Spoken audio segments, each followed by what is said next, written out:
ఓం శ్రీ గణేశ శారదా గురుభ్యో నమః.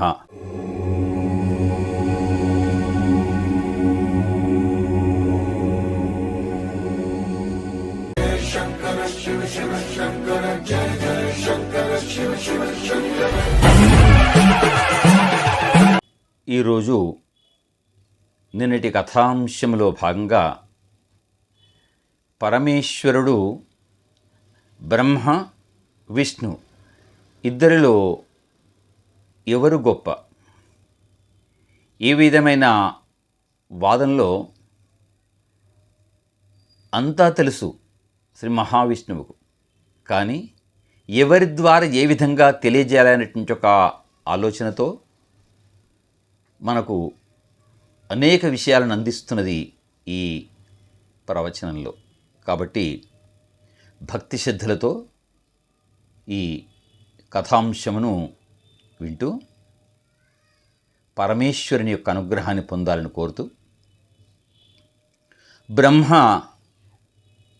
ముఖ్యంగా విష్ణువు ఇద్దరు కూడా పరమేశ్వరుని యొక్క అక్కడ లింగ స్వరూపంలో ఉన్నటువంటి ఒక పరమేశ్వరుని చూస్తూ రకరకాలుగా స్తుతిస్తున్నారు, ప్రార్థన చేస్తున్నారు, భగవంతుని ఆరాధిస్తున్నారు. ఆద్యంతాలు లేని మహానుభావుడివి, అజరామరుడివి, నిన్ను ఏ రూపములో కొలవాలి, ఏ రూపములో పిలవాలి, అజ్ఞానంతో మాకు మేము గొప్ప అని అనుకుంటూ నీ యొక్క మహిమను విశేషాన్ని తెలుసుకోలేకపోయాం. మా అపరాధాన్ని మన్నించి నీవు సాకారుడవై సాక్షాత్కరించి మా వివాదాన్ని పోగొట్టి ఈ సృష్టి కార్యం సజావుగా సాగేందుకు అవకాశం కల్పించు ప్రభు అంటూ ఇద్దరు కూడా పరమేశ్వరుని అత్యంత భక్తి శ్రద్ధలతో వేడుకున్నారు. అప్పుడు ఆ మహాలింగము నుంచి స్వచ్ఛమైన నిర్మలమైన తెల్లని కాంతిపుంజములతో అద్భుతమైన రూపం వెలువడింది. ఆ కాంతిపుంజాలే ఒక ఆకారంగా ఏర్పడి అవే మహేశ్వరుడిగా బ్రహ్మ విష్ణువుల కనుల ముందు అద్భుతంగా రూపుదిద్దుకుంటున్నది. ఆ సమయంలో అక్కడ ప్రణవనాదం, ఓంకార ధ్వనులు అక్కడంతా మారుమ్రోగుతున్నాయి. పంచముఖాలతోనూ త్రిశూలము, ఢమరుకము ఇత్యాది ధరించి ఆ పరమశివుడు అక్కడ సాక్షాత్కరించాడు. అలా వారిద్దరి మధ్య సాకారుడై పరమేశ్వరుడిని దర్శించి పులకితుడై మహావిష్ణువు పరమేశ్వరుని పాదాలంటి నమస్కరించాడు భక్తి శ్రద్ధలతో. అప్పుడు పరమేశ్వరుడు బ్రహ్మను చూసి, ఓ బ్రహ్మ, ఈ సృష్టి కార్యం సజావుగా సాగేందుకు విష్ణుమూర్తి నాభి నుంచి నీవు ఉదయించావు, ఇది మరువకు. నీకు తోడుగా సరస్వతీదేవి నిన్ను అనుసరించే ఉంటుంది నీ కనుసన్నలలో. అయితే నిన్ను ఈ విధంగా ఈ వాక్యాలు పలికించడానికి, నీకు ఈ భావన కలగడానికి కారణం నీలో తమోగుణం ఆవహించింది, అది గ్రహించి ముందు. అలా ఉండడం చేత ఎవరో ఏంటో అసలు నీ స్వరూపం ఏంటో నువ్వు తెలుసుకోలేకపోతున్నావు. నీ ఆవిర్భావానికి కారకుడైన విష్ణుమూర్తినే ధిక్కార స్వరంతో తిరస్కరిస్తున్నావు. అది నీకు తగినది కాదు. ఆ విషయాన్ని తెలియజేస్తే అప్పటికే బ్రహ్మదేవుడు అహంకారాన్ని వదిలిపెట్టలేదు. అక్కడ ఎవరు చెబుతున్నారనేటువంటి ఒక ఆలోచన కూడా లేకుండా అంటున్నాడు, సృష్టి కార్యం కోసం ఉదయించిన నాకు 5 తలలు ఉండడం అర్థం ఉంది. కానీ మరి నీకు కూడా 5 తలలు ఉండడంలో ఏమన్నా ఔచిత్యం ఉందా? మీరే చెప్పండి. నేనే మీ అందరికైనా అధికమైన వాణ్ణి కాబట్టి వెంటనే నీ తలలో, వింటున్నారా, వెంటనే నీ తలలో ఒకదాన్ని తగ్గించుకో శివా అన్నాడు మూర్ఖంగా. అది విన్న పరమేశ్వరుడిగా ఆగ్రహోదగ్రుడయ్యాడు. తీవ్రంగా బ్రహ్మవంక చూస్తూ, ధూర్తుడా, ఇంత చెప్పినా నీ మూర్ఖత్వాన్ని విడిచిపెట్టలేదు కదా అంటూ ఏం చేశాడు, రుద్ర స్వరూపంతో తన ఎడమ చేతి గోటి, చిన్ననైనటువంటి ఒక గోటి ద్వారా బ్రహ్మదేవుడి 5 తలలో ఒక తలను ఖండించి వేశాడు. అప్పుడు స్ఫురణకొచ్చింది. ఆలోచిస్తున్నాడు, ఏంటిది, ఏం జరుగుతుంది అనే భావనలోకి వెళ్ళిపోయాడు. బ్రహ్మదేవుని యొక్క అతని ఆ ప్రార్థనతో శాంతించినటువంటి ఒక పరమశివుడు తన రౌద్రాకారాన్ని ఉపసంహరించుకొని శాంత స్వరూపంతో, బ్రహ్మ, ఏం చెప్పానయ్యా నీకు, సర్వజ్ఞాన సంపన్నుడు, వేదనిలుడు, ముఖ్యంగా నీ జన్మకు కారకుడైనటువంటి ఒక శ్రీ మహావిష్ణువును అతని వద్ద నీవేం చేయాలి, వేదాలను చక్కగా గ్రహించి సృష్టి కార్యాన్ని ప్రారంభం చెయ్యి. ఇదే నీ ముందున్న తక్షణ కర్తవ్యం. ఈ సృష్టిని ఒక క్రమమైనటువంటి ఒక విధానంగా పెంచి పోషించే బాధ్యతను ఆ మహావిష్ణువు నిర్వహిస్తాడు. ఆ సృష్టిని కాలానుగుణంగా సమయం తీరిపోగానే రుద్రునిగా చక్కగా లయం చేసే ప్రక్రియను నేను స్వీకరిస్తాను.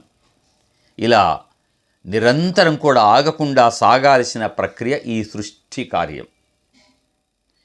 ఇక నుంచి ఈ కార్యాలను మనము చక్కగా భేదభావాలు లేకుండా బ్రహ్మ విష్ణు రుద్రులుగా మనము కొనియాడబడుతుంటాము. కానీ బ్రహ్మ విష్ణు మహేశ్వరులు అనేటువంటి ఒక భావన చేత ఒకవేళ ఉన్నా కానీ మన ముగ్గురులో ఎలాంటి భేదం లేదు. త్రిమూర్తి స్వరూపములో ఉన్నటువంటి మనమందరం ఒకటే. ఎవరు ఏ విధంగానైతే కొలుస్తుంటారో ఆ రూపములో మనము వారికి కనిపిస్తుంటాం. కాబట్టి మనలో ఒకరు ఎక్కువ, మరొకరు తక్కువ అనే భేదభావాలు ఉండకూడదు. నన్ను శివుడని, పరమేశ్వరుడని, శంకరుడనియు కొందరు ఏమంటారు, భోలాశంకరుడని పిలుస్తూ ఉంటారు. నా ఈ జ్యోతిర్లింగాన్ని శ్రద్ధతో పూజించిన, ఇప్పుడు వింటున్న మీరు ఈ కథను వింటున్నా, ఆ సర్వసుఖాలు కలగడమే కాకుండా పరమేశ్వరుని యొక్క అనుగ్రహాన్ని పొందుతారు. ఏ విధమైన ఆటంకాలు కూడా ఉండకుండా పరమేశ్వరుని అనుగ్రహాన్ని పొందుతారు. అదేవిధంగా చివరికి నా సన్నిధానాన్ని చేరుకుంటాడని పరమేశ్వరుడు చెబుతూ ఉన్నాడు. ఈశ్వరుడు చెప్పిన విషయాలన్నీ అర్థం చేసుకున్నారు బ్రహ్మ విష్ణు మహేశ్వరుడు. శివుడు అంతర్ధానం కాగానే జ్యోతిర్లింగానికి అనేక విధములుగా చక్కగా పూజలు నిర్వహిస్తున్నారు, ప్రార్థన చేస్తున్నారు. అలా చేస్తూ కూడా మహన్యాసపూర్వక రుద్రాధ్యాయాలతో మహాలింగాన్ని చక్కగా అభిషేకించి పంచామృతాలతోటి స్వామిని అభిషేకించి అర్చనలు, హారతులు. ఏంటి, గంగ నీరు నీకు తెచ్చి అభిషేకము చేయగా, పొంగి పొరలి కన్నీరు ఏరులాగా సాగగా. ఆ భగవంతుని మనసారా హృదయంతో ఆ బ్రహ్మ విష్ణువులు ఆరాధిస్తూ, సేవిస్తూ, ప్రార్థన చేస్తూ ఆ రుద్రాభిషేకం చక్కగా చేసి అప్పుడు ఆ పరమశివుడు సంతుష్టుడై వారి ముందు ప్రత్యక్షమై, మీరు నిరాటకంగా మీ కార్యాలను చక్కగా నిర్వర్తించండి, నిస్సంకోచంగా కార్యసాధకులు కండి అని ఆశీర్వదించి అంతర్హితుడయ్యాడు పరమేశ్వరుడు ఆ ప్రార్థనను ఆలకించి. శివాజ్ఞతో బ్రహ్మ విష్ణులిద్దరు కూడా సృష్టి ప్రక్రియకు శ్రీకారం చుట్టేందుకు ఆయుత్తమవుతారు. ప్రస్తుతం ఎక్కడ చూసినా అంతటా కూడా మనం ముందు చెప్పుకున్నట్లుగా అంతా జలమే తప్ప మరేం కనిపించడం లేదు. సృష్టిని ఎలా, ఎక్కడ, ఏ విధంగా, ఎప్పుడు, ఎలా ప్రారంభించాలి, ఈ ఆలోచన వస్తుంది. అసలు మూలమేమిటి అని ఆలోచిస్తున్నారు. అప్పుడు బ్రహ్మ విష్ణువు ద్వారా వేదాలన్నిటిని కూడా చక్కగా ఆకలింపు చేసుకున్నటువంటి ఒక తను సర్వజ్ఞాన సంపన్నుడై అప్పుడు బ్రహ్మదేవుడు సృష్టి కార్యాన్ని ప్రారంభిస్తున్నాడు. బ్రహ్మదేవుడు ఈ సృష్టి కార్యాన్ని ప్రారంభించడానికి ఒక కనిపిస్తున్నటువంటి ఒక దృశ్యాన్ని చూస్తున్నాడు. సరస్వతీదేవితో పద్మాసనుడై ఆసీనుడై సుదీర్ఘ ఆలోచనలు ఉంటున్న అతనికి ఒక అండంలోంచి అలా అలా అలా అక్కడికి వెళుతూ ఉన్నది. అక్కడ ఆ జల సముద్రములో ఒక అండముతో అలా కొట్టుకుంటూ వచ్చినటువంటి ఒక అండాన్ని చూస్తూ అందులో నుంచి ఓం అనేటువంటి ఒక శబ్దం వినిపిస్తుంది. ఎక్కడి నుంచి వస్తుంది ఈ శబ్దం అని చుట్టూ చూస్తున్నాడు. ఎక్కడా కనిపించడం లేదు. అటువైపు చూశాడు, ఇక్కడ చూశాడు, మరి ఎక్కడి నుంచి వస్తుంది? ఆలోచిస్తున్నాడు. ఆ నాదం ఎక్కడి నుంచి వస్తుంది? అలా కన్నులు తెరిచి చూస్తుంటే అండాకారంలో ఉన్న ఆ వస్తువులో నుంచి నాదం ధ్వనిస్తుందని చెప్పి అదేమిటో చూద్దామని, అందుకే ఇక్కడ ఏదైనా ఆలోచన చేసే ముందు ఏ పని చేసినా 1-2 సార్లు ఆలోచన చెయ్యాలి. కీడించి మేలించమన్నారనే వాక్యాన్ని అనుసరిస్తూ కూడా ఇప్పుడు ఇక్కడ ఏమిటి, బ్రహ్మదేవుడు అసలు అది ఏమిటి అని చూద్దామని ఏం చేశాడు, అండంలోనికి ప్రవేశించాడు. అంతే, అక్కడ ఏమైంది, అండం లోపల మొత్తం కూడా చీకటి, అలా వెళ్తూనే ఉన్నాడు, శూన్యం, ఎక్కడ ఏమర్థం కావటం లేదు. కళ్ళు పొడుచుకున్న ఏమీ కానరావడం లేదు. ఎక్కడికి వెళ్తున్నాను నేను? అనాలోచితంగా చేసినటువంటి ఒక ఈ సాహసానికి బ్రహ్మ కొంచెం కలవరపడ్డాడు. నేను ఇప్పుడు ఏం చేయాలి? వెనక్కి తిరుగుతున్నా, ఎటు వెనక తిరగలేని పరిస్థితి. మరి ఎక్కడికి వెళ్ళాలి? ముందుకు వెళ్ళానా? ఎలా? అంత చీకటి. అలా వెళ్తూనే ఉన్నాడు. ఈ నివిడాంధకారంలో అతనికి అడుగడుగున అంత చీకటి కనిపిస్తుంది. అడుగు ముందుకు పడడం లేదిగా. అప్పుడు బ్రహ్మకు ఇక అసహనం పెరిగిపోయింది. అతని శరీరంపై అతనికి అసహ్యం కలుగుతూ ఉంది. ఆ శరీరాన్ని ఏం చేశాడు, అక్కడే విడిచిపెట్టాడు. ఈ విధంగా బ్రహ్మ ద్వారా విడవబడ్డటువంటి ఒక శరీరము తమము అనే పేరుతో స్థిరమై రాత్రి భాగంగా ఇది రూపుదిద్దుకుంది. అందుకే సూర్యాస్తమయం, బ్రాహ్మీ ముహూర్త సమయం, మాధ్యాహ్నిక సమయం, సూర్యాస్తమయ సమయంలో మనిషి వ్యక్తి యొక్క నిశితంగా గనక తనకు తానుగా గమనిస్తూ ఆలోచిస్తుంటే మాత్రం మనసులో భావనలు ఈ యొక్క పరిస్థితులకు అనుగుణంగా కూడా మారుతూ ఉంటాయి. అది గమనించాలి. ఇక్కడ ఏమైంది, అతని శరీరం అతనికి అసహ్యం వేసిన తర్వాత ఈ తమము రాత్రికి సూచనగా కనిపిస్తూ అక్కడ స్థిరమైన భాగంగా రూపుదిద్దుకుంది. ఈశ్వరుని ద్వారా ఖండితమైనటువంటి ఒక శిరస్సు పోగా ఇక 4 చతుర్ముఖుడు, 4 ముఖాలతో బ్రహ్మ కొత్త శరీరాన్ని ధరించాడు. ఇలా కొత్త రూపధారుడైన ఆ బ్రహ్మదేవుడు ముఖారవిందము నుంచి ఈశ్వరానుగ్రహం చేత ప్రణవనాదమైన ఓంకారం అద్భుతంగా ధ్వనిస్తుంది. ఆ నాదము నుంచే ముందుగా భూలోక, భువర్లోక, సువర్లోకాలు ఆవిర్భవించాయి. అప్పుడు సూర్యుడు, తమము, సత్యము అనేవి కూడా జనించాయి. ఎప్పుడైతే ప్రపంచంలో వేడిమితో సూర్యుడు ఉద్భవిస్తాడో అప్పటి వరకు అక్కడున్న జలమంతా కూడా ఇంకిపోతూ ఉన్నది ఆ సూర్యకిరణాల వేడికి. అందుకే సూర్యుడిని ఓంకార స్వరూపుడని కూడా పిలుస్తుంటారు.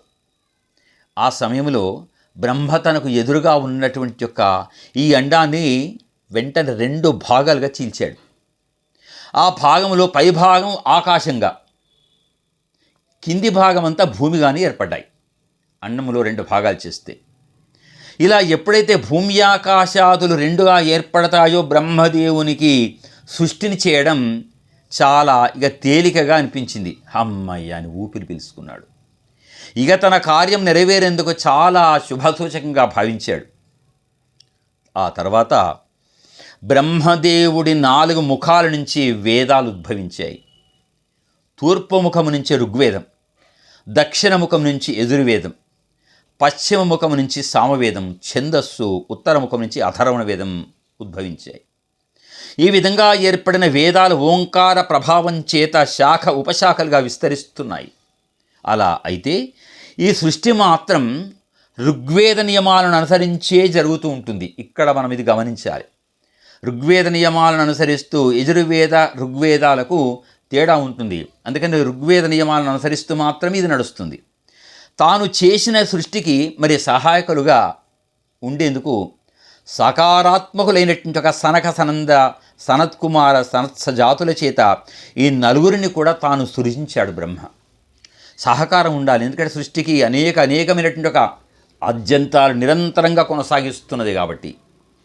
అయితే బ్రహ్మ అనుకున్న విధంగా వీరు ఆయనకు సహాయ సహకారాలు ఏమాత్రం కూడా, ఏ విధంగానైతే వారిని 4 సృష్టించాడో బ్రహ్మకు ఏమాత్రం సహకరించకుండా వింటున్నట్టే వినడం, వారు అక్కడి నుంచి ఈశ్వరానుగ్రహం సంపాదించడానికి కోసం, తపస్సు కోసం వరభూమికి బయలుదేరారు. బ్రహ్మ ఎందుకు సృష్టించాడు? వారు బ్రహ్మమాట వినకుండా ఈశ్వరానుగ్రహం కోసం ఎందుకు వెళ్ళారు? ఈ సనక సనందన సనత్కుమార సనత్సుజాతుల చర్య చేత బ్రహ్మ కలత చెందాడు, బాధపడ్డాడు, కాస్త కోపం కూడా కలుగుతుంది. అలా బాధపడుతున్న బ్రహ్మ కళ్ళలోంచి అశ్రుబిందాలు చిన్నగా రాలే. ఆ బిందు సమూహమంతా కూడా కలిసి తేజోమయమై, అద్భుతమైన తేజోమయమై అగ్నితో కూడుకున్నటువంటి ఒక రూపంగా చక్కగా ఏర్పడ్డాయి. ఆ రూపమే మహాశివుడిగా ఏర్పడుతుంది. శివుని రూపం తెల్లగా స్వచ్ఛంగా మంచులా ఉంటుంది. అలా కళ్ళ ముందు సాకారుడై నిలిచిన ఈశ్వరుని చూసి బ్రహ్మ మళ్ళీ అదిగో నీవెవరు, నిన్ను పిలవలేదే అని అనుకుంటూ ప్రశ్నిస్తున్నాడు. అప్పుడు శివుడు ఆలోచించు, లోకానికి సర్వశుభాల్ని చేకూర్చే మంగళప్రదుడనైన రుద్రుడంటారయ్య నన్ను. అర్థమవుతుందా? సృష్టి చేసేందుకు పూనుకున్న నీకు సహాయపడదామని వచ్చాను. ఎలా? అర్థమవుతుందా ఇప్పటికీ? ఈలోగా విష్ణువు కూడా శివుని వద్దకు వచ్చి నమస్కరించాడు. కార్యాలన్నీ నిర్వహించేందుకు తమకు తామే నియమించుకున్న ఈ ముగ్గురు ఉండేందుకు అనువైన స్థావరాల కోసం ఇక ఉండాలి కదా, మరి ఎక్కడి నుంచి ప్రారంభం చేయాలి, ఎలా ఉండాలి, ఎక్కడి నుంచి ప్రారంభం చేయాలి ఆలోచిస్తున్నారు. అప్పుడు విష్ణువు బ్రహ్మ సరస్వతులకు చక్కగా సత్యలోకాన్ని, తాను లక్ష్మీదేవి ఉండేందుకు వైకుంఠాన్ని, ఇక శివపార్వతులు నివసించేందుకు కైలాసాన్ని నివాసయోగ్యంగా అలా ఏర్పాటు చేసుకున్నారు. బ్రహ్మ శివుడు వీరందరూ కూడా చక్కగా అంగీకరించి ఆ విధంగానే ఆయా లోకాలకు స్థిర నివాసం ఏర్పాటు చేసుకున్నారు, వెళ్ళారు అక్కడికి. శివ పంచాక్షరి మంత్రాన్ని జపిస్తూ వైకుంఠంలో విష్ణువు ఉంటే, ఇది వాక్యం మనం ఎన్నోసార్లు ఎక్కడెక్కడో వింటున్నాము. మరలా వినండి వాక్యాన్ని ఒకసారి జాగ్రత్తగా ఆలోచిస్తూ పట్టుకుంటే ఈ వాక్యంలో ఎంతో అంతరార్థం ఉంటుంది. అభేదభావము ఏంటంటే, శివ పంచాక్షరి మంత్రాన్ని జపిస్తూ వైకుంఠములో విష్ణువు అక్కడుంటే ఓం నమో నారాయణాయ, ఓం నమో నారాయణాయ అని అంటూ అష్టాక్షరి మంత్రాన్ని జపిస్తూ ఉన్నాడు పరమశివుడు కైలాస పర్వత అక్కడ. మరి శివాయ విష్ణురూపాయ శివరూపాయ విష్ణవే అని మనం ఎన్నోసార్లు అనుకుంటూ కూడా ఏదో తెలియని మళ్ళీ మనకు ఒక ఆలోచన కలుగుతుంటుంది. అక్కడే అది తప్పు. ఆలోచించాలి. ఎవరు? అంతా ఒకటే. వారే చెప్పాడు, త్రిమూర్తి స్వరూపం అంతా కూడా నేను ఒక్కనే, మేమంతా ఒకటే అని చెప్తున్నాడు. అయితే ఇక బ్రహ్మదేవుడు ఓంకార రూపడయ్యే పరమేశ్వరుని ధ్యానిస్తూ సత్యలోకములో కాపురముంటూ హాయిగా సృష్టి కార్యాన్ని చక్కగా నిర్వహిస్తున్నాడు. సృష్టి నిర్వహణలో భాగంగా తనకు సహాయంగా ఉండేందుకోసం బ్రహ్మదేవుడు కొంతమంది ఉపబ్రహ్మలను సృష్టించాడు. ఈ ఉపబ్రహ్మలలో ముఖ్యుడైన దక్ష ప్రజాపతికి 64 మంది సంతానం కలుగుతుంది. ఈ సంతానములో 10 మంది కుమార్తెలను కశ్యపుడికి ఇచ్చి వివాహం చేశాడు. అలా కశ్యపుడిని వివాహం చేసుకున్న వారిలో అదితి, దితి, వినతి, శ్వస, కద్రు, ముని, అరిష్ట, మాతంగి, తామ్ర ఇలా అనేవారు ఉన్నారు. కశ్యపుడు అదితులకు ఇంద్రాది దేవతలు జన్మిస్తే శ్వసకు యక్షులు, కద్రువకు వినతికి గరత్మంతుడు, అసూరుడు అంటే సూర్యుని యొక్క రథసారథి, శ్వసకు యక్షులు, కద్రువకు నాగులు, మునికి గంధర్వులు, అరిష్టకు అచ్చరులు, ఈ విధంగా అదితి కడుపున పుట్టిన వారంతా కూడా మంచి గుణాలతో త్రిమూర్తులను స్మరిస్తూ ఉన్నారు. అలాగే కాదు, ఇంకా ఈ దేవతల్లో ఇంద్రుడిని స్వర్గాధిపతిగా నియమించారు. ఒక్కొక్కరికి బాధ్యతలు అప్పగిస్తున్నారు. అలాగే యజ్ఞయాగాదులో ఆవిర్భాగాన్ని తీసుకునే అధికారాన్ని కూడా వీరికి కల్పించారు. కానీ దితికి పుట్టిన వారంతా తామస గుణంతో లోకాలని కల్లోలపరిచే విధంగా వాళ్ళు ఉన్నారు. తామస గుణంచి. అలాగే ఇతరుల బాగు చూసి అసూయతో వేగిపోతూ అందరినీ తల్లడిల్ల చేస్తుంటారు ఈర్ష్యాసూయాలతో. దాంతో వీరికి అరణ్యాలు, కొండగోహాలు వీరికి నివాసయోగ్యాలుగా ఉన్నాయి. ఇలా ఎవరి గుణాలను బట్టి, ఎవరి చర్యలను బట్టి, ఎవరి స్వభావాన్ని బట్టి వారికి ఆయా విధంగా నివాసాలు చక్కగా ఏర్పరచుకున్నారు. ఎవరి స్థావరాలకు వాళ్ళు వెళ్ళి అక్కడే ఉండడం ప్రారంభిస్తున్నారు. తర్వాత బ్రహ్మదేవుడి శరీరం నుంచి మరికొంతమంది జన్మించారు. బ్రహ్మదేవుడు ఒడి నుంచి నారదుడు, బొటనవేలు నుంచి దక్షుడు, ప్రాణము నుంచి వశిష్ఠుడు, చర్మము నుంచి భృగువు, చేతు నుంచి క్రతువు, నాభి నుంచి పులముడు, చెవి నుంచి పులస్తుడు, ముఖము నుంచి ఆంగీరసుడు, కళ్ళ నుంచి అత్రి, మనస్సు నుంచి మరీచి మొదలైన మహర్షులు జన్మించారు. అలాగే రుచి, కర్దముడు, బృహస్పతి, సముద్రాలు, ఛందస్సు, ధర్మము, ఇలా అనేకంగా అధర్మము, కామ, క్రోధ, లోభ, మోహ, ఇలా ఓంకారము తదితర అన్నీ కూడా ఆయన శరీరం నుంచే ఉద్భవించాయి. బ్రహ్మ అంశతోనే స్వయంభువ మనువు కూడా జన్మించాడు. పద్మగంధి, శతరూపి అనే కన్యామలను సృష్టించి మనువు జరుపుతాడు, అంటే వివాహం జరుపుతాడు. శతరూప. ఈ దంపతులకు అగ్రీడు, ప్రియవ్రతుడు, ఉత్తానపాత్రుడనే ముగ్గురు కుమారులు, రాకూతి, దేవహూతి, ప్రసూతి అనే ముగ్గురు కుమార్తెలు జన్మించారు. రాకూతికి రుచితోనూ, దేవహూతికి కర్దమునితోనూ, ప్రసూతికి దక్షుడితోనూ పెళ్ళిళ్ళు చక్కగా జరిగాయి. ఇక శ్రీశుకుడు దక్షిణాఖ్య అనేటువంటి ఒక ఆమెను వివాహం చేసుకున్నాడు. వీరికి అత్యుష్మంతుడనేటువంటి ఒక 25 మంది సంతానం కలుగుతుంది. ఇవంతా సృష్టిలో భాగంగా నడుస్తూనే ఉన్నది. దేవహూతికి కర్దముని వల్ల కపిలుడు, తర్వాత వీరు ప్రసూతికి దక్షిణ వల్ల 64 మంది పుత్రికలు జన్మించారు. ఈ దక్ష పుత్రికలలో శ్రద్ధ, లక్ష్మి, ధృతి, శాంతి, తుష్టి, పుష్టి, కీర్తి, సిద్ధి, బుద్ధి, క్రియ, మేధ, లజ్జ, వసువు అనే 13 మందిని ధర్ముడనేవాడు వివాహం చేసుకున్నాడు. అలాగే ఖ్యాతి, సతి, సంభూతి, స్మృతి, ప్రీతి, క్షమ, సన్నుతి, అనురూప, ఊర్ధ్వ, స్వాహ, స్వధ అనేటువంటి ఒక 11 మందిని భృగువు వివాహం చేసుకున్నాడు. ఇక సతీదేవిని పరమేశ్వరుడు కళ్యాణం చేసుకున్నాడు. మరీచి, సంభూతిని ఆంగీరసుడు, స్మృతిని పులస్థుడు ప్రీతిగా చక్కగా పెళ్లి చేసుకున్నాడు. క్రతువు పులముడు, అత్రి, వశిష్ఠుడు, అగ్ని, పితరులు వీరంతా కూడా దక్షపుత్రికలను వివాహం చేసుకున్నారు. అలా ఆయన సంతానాన్ని వీళ్ళంతా కూడా వివాహం చేసుకుని హాయిగా ఎవరి చోట వాళ్ళు ఆనందంగా జీవనం సాగిస్తూ ఉన్నారు. ఇది వీరి ప్రణయ జీవితం కారణంగా ఈ సృష్టిలో ఎన్నో జీవరాశులు ఎన్నెన్నో ఉద్భవించాయి. అలా ఈ విధంగా సృష్టి మొదలైంది. ఇక ఇదంతా వివరంగా విన్నటువంటి ఒక శౌనకాది మహర్షులు సూతునితో, ఆ మహానుభావుతో అంటున్నారు, మహానుభావ, మీరు చెబుతున్నటువంటి ఒక ఈశ్వరుడ తత్వాన్ని కానీ, సృష్టి సంబంధించినటువంటి ఒక కార్యాన్ని కానీ అన్నీ కూడా ఇంకా ఇంకా వినాలనే కౌతూహలత మాకు ఇంకా కలుగుతుంది. నీ వల్ల మాలో కలిగిన సందేహాలు అనేకం కూడా తీరుతున్నాయి. ఇంత విశదంగా స్పష్టంగా సందేహాన్ని వివరించే శక్తి స్వామి మీకు తప్ప ఎవ్వరికి లేదు. మహర్షి, దక్షునకు 64 మంది సంతానమని చెబుతారు కదా, ఈ 64 మందే కాక ఇంకా ఆయనకు 60 మంది బిడ్డలున్నారని అంటారు కదా, అసలు వాళ్ళంతా ఎవరు? వాళ్ళు ఎవరిని వివాహం చేసుకున్నారు? ఇలాంటి విషయాలన్నీ కూడా మాకు వివరంగా విశదీకరించి చక్కగా మా సందేహాన్ని నివృత్తి చేయండి ప్రభు అని చెప్పి వేడుకున్నారు. అప్పుడు వారిని చూస్తూ, మీరు అడిగేటువంటి ఒక ప్రతి ప్రశ్నలో ఎంతో తెలియని అంతరార్థం ఉన్నది. మీరు లోకానికి ఉపయుక్తకరమైనటువంటి ఒక ఈ ప్రశ్నలు అడుగుతున్నారు కాబట్టి సావధాన చిత్తులై మీరు వినండి. ఇది రేపటి అధ్యాయంలో మనం తెలుసుకుందాం. ఓం స్వస్తి. ఓం నమః శివాయ. ఓం నమః శివాయ.